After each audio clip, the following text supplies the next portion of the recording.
है, आप देख रहे हैं खबर असरदार। मैं हूं पूजा सचदेवा आपके साथ। और खबर असरदार में आज सबसे पहले बात बांग्लादेश की पूर्व प्रधानमंत्री शेख हसीना की, जिन्हें ढाका के इंटरनेशनल क्राइम्स ट्रिब्यूनल ने मौत की सजा सुनाई है।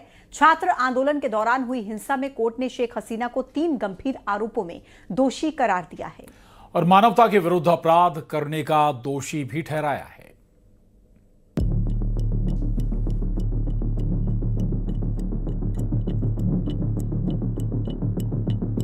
पहले विद्रोह के चलते बांग्लादेश छोड़ा, फिर भारत में शरण ली, बावजूद उसके मुसीबतें कम नहीं हुई। अब बांग्लादेश की पूर्व प्रधानमंत्री शेख हसीना को मौत की सजा सुनाई गई। शेख हसीना के खिलाफ ये फैसला ढाका की इंटरनेशनल क्राइम्स ट्रिब्यूनल ने सुनाया। शेख हसीना को इंटरनेशनल क्राइम ट्रिब्यूनल्स ने हत्या के लिए उकसाने और हत्या का आदेश देने का दोषी माना है। ट्रिब्यूनल ने उन्हें जुलाई 2024 के छात्र आंदोलन के दौरान हुई हत्याओं का मास्टरमाइंड माना है। शेख हसीना के अलावा ट्रिब्यूनल ने दूसरे आरोपी और बांग्लादेश के पूर्व गृह मंत्री असदुज्जमान खान को भी 12 लोगों की हत्या का दोषी मानते हुए फांसी की सजा सुनाई है। वहीं तीसरे आरोपी और बांग्लादेश के पूर्व आईजीपी अब्दुल्ला अल ममून को 5 साल के जेल की सजा सुनाई गई है। ममून हिरासत में है और सरकारी गवाह बन चुके हैं। कोर्ट ने हसीना और असदुज्जमान कमाल की प्रॉपर्टी जब्त करने का आदेश दिया है। जुलाई अगस्त 2024 का ये पूरा केस है, जब छात्र आंदोलन के दौरान हिंसा हुई, जिसमें 1400 लोगों से ज्यादा की मौत हुई। इस मामले में शेख हसीना पर आरोप है कि आंदोलन कुचलने के लिए निहत्थे लोगों पर फायरिंग करवाई गई, पुलिस को लीथल फोर्स के इस्तेमाल का ऑर्डर दिया, सैकड़ों लोगों का अपहरण और उन्हें गायब करवाया गया, टॉर्चर और हिरासत में मौत के बाद लाशें जलाई गईं, जांच एजेंसियों और कोर्ट पर दबाव बनाने की कोशिश की गई। We have decided to inflict her with only one sentence, that is sentence of death.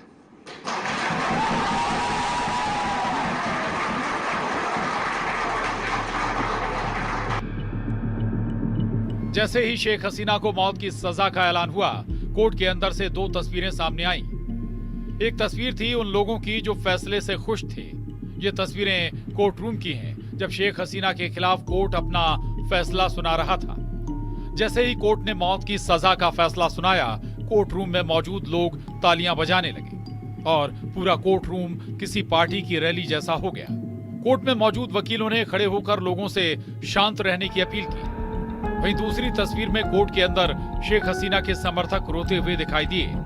मौत की सजा का ऐलान सुनते ही कोर्ट रूम में मौजूद शेख हसीना के समर्थकों की आंखों से आंसू निकल गए। शेख हसीना के अलावा पूर्व गृह मंत्री असदुज्जमान ने 5 अगस्त 2024 को तख्ता पलट के बाद बांग्लादेश छोड़ दिया था। दोनों नेता पिछले 15 महीने से भारत में रह रहे हैं। अब कोर्ट के फैसले के बाद बांग्लादेश की मौजूदा मोहम्मद यूनुस सरकार ने भारत से शेख हसीना के प्रत्यर्पण की मांग की है। वहीं शेख हसीना ने कोर्ट के फैसले को राजनीति से प्रेरित बताया है।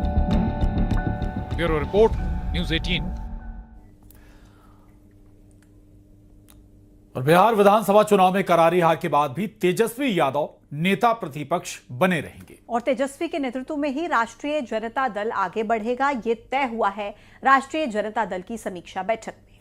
हार पर मंथन के बीच लालू परिवार में टेंशन जारी है और परिवार की इस कलह पर सियासी वार पलटवार भी तेज है।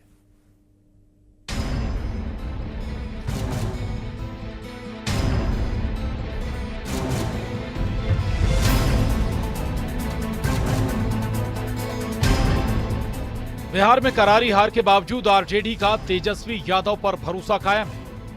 चुनाव परिणाम के बाद बुलाई गई समीक्षा बैठक में तेजस्वी यादव को एक बार फिर से सर्वसम्मति से नेता प्रतिपक्ष चुन लिया गया। बैठक में अपनी हार पर मंथन से ज्यादा वोट चोरी का मुद्दा गूंजा। आरोप एनडीए पर वोट खरीदने का लगाया गया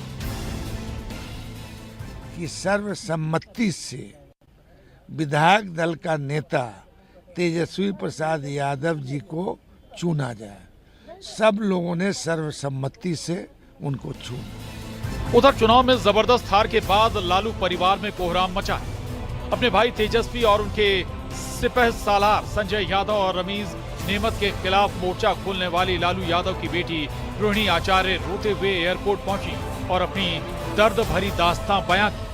प्रताप, आप ये बात जाकर के तेजस्वी यादव किसके शह पे हुआ है उनसे जाके पूछिए, संजय यादव से पूछिए, रेचल यादव से पूछिए, क्या नाम है उसका? पिताजी मेरे साथ हमेशा, कल मेरे माता पिता भी रो रहे थे, मेरी बहन रो रही थी मेरे लिए। मुझे भगवान ने मुझे सौभाग्य दिया कि मुझे मेरे इस तरह के माता पिता मिले जो मेरा हर समय मेरा साथ दिए। मुझे बस इतना ही कहना है कि भगवान ना करे कि आप लोग के भी घर में कभी मेरे जैसी बहन बेटियां हो। जिस घर में भाई हो, भाई लोग का ही योगदान होना चाहिए। काहे सारा बलिदान बेटी लोग दी, और जब बेटी कुछ सवाल पूछे तो आप बोल दीजिएगा कि अब ससुराल में जाओ, तुम्हारा शादी हो गया है। हाँ? हालांकि अब लड़ाई इससे आगे बढ़ चुकी है। रोहिणी के बाद लालू यादव की और 3 बेटियां रागिनी, चंदा और राजलक्ष्मी भी पटना छोड़ चुकी हैं। ये सब गुंडा क्रिमिनल है। ये सब सोना, अफीम, गांजा, भांग बेचने वाला क्रिमिनल मर्डरर सब है। असलहा ढोने वाला को सबको घर में बिठा लिया है। इसको ज्ञान है, इसको भी फंसा देगा सब। तेजस्वी को ही सब फंसा देगा। मुख्तार अंसारी था ना जी, उसका साड़ू भाई का भाई है वो, जो यहाँ जो रोहिणी नाम ले रही है। लालू के सामने बेटियों के साथ हो रहे इस व्यवहार को लेकर जेडीयू और बीजेपी ने सवाल उठाए। लालू जी, राबड़ी जी लाचार हो गई हैं। कौन है ये रमीज? सवाल इस बात का है, हिस्ट्री सीटर है। कैसे लालू जी के घर में रह रहा है? ये गुनाहगार कौन है ये, जिस पर 10 या 11 आपराधिक मामले हों, जो जेल की यात्रा करके आया हो? वह राष्ट्रीय जनता दल का चुनावी प्रबंधक है।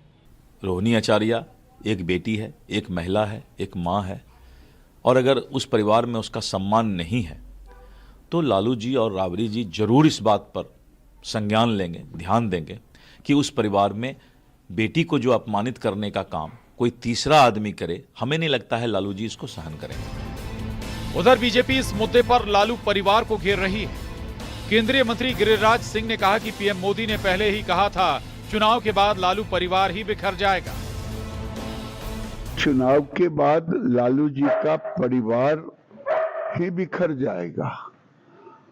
और जब कोई पार्टी परिवार की पार्टी हो जाती है, परिवारवाद को अब लोकतंत्र में खत्म होने का समय आ गया। बिहार में हार और लालू के परिवार में दरार और उस पर सियासी वार पलटवार जारी। इस बीच एनडीए में जश्न का माहौल और भव्य शपथ ग्रहण की तैयारी शुरू हो चुकी है। Bureau report, news 18।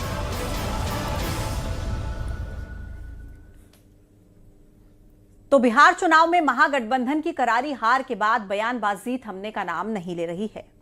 Akhilesh Yadav ने बिहार में हार को बीजेपी की वोट चोरी से ऊपर वोट डकैती बता दिया, जिस पर डिप्टी सीएम केशव मौर्य ने पलटवार किया है।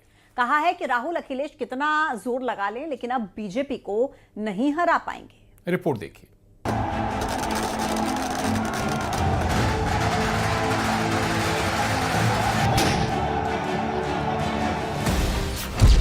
बिहार चुनाव में महागठबंधन की हार के बाद सियासी बयानबाजी जारी है। बेंगलुरु में एक कार्यक्रम में अखिलेश यादव ने कहा कि यूपी के बारे में यही कह